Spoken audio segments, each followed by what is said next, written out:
坛城殿里面有3座大型的精致坛城。修建红宫的时候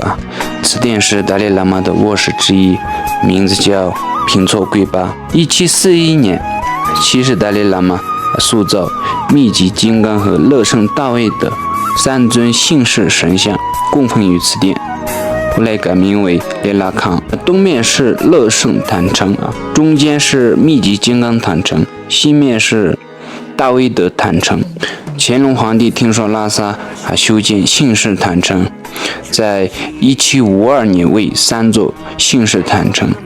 建造了12座优质的牌坊，并用汉文签名送至拉萨。殿内的壁画是西式达赖喇嘛亲自安排并召集前后藏所有名画家所绘画。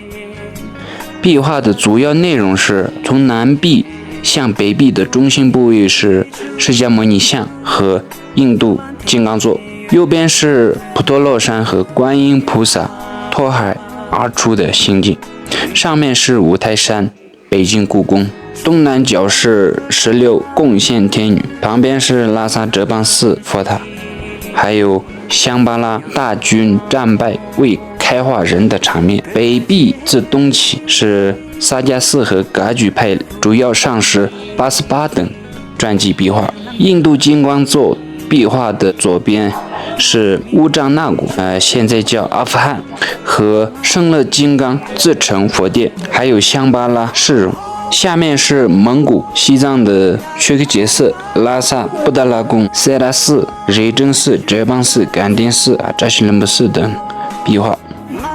接着向南是释迦牟尼，还有传承释迦牟尼教法的最初7代祖师银光、信喜、麻衣小护、有悔、黑色和大闪剑，还有6庄严、2圣、阿迪峡、中敦巴、宗喀巴、6世、5世班禅、松赞干布、车松德正、车日巴简、吐蕃、7贤成等传记壁画。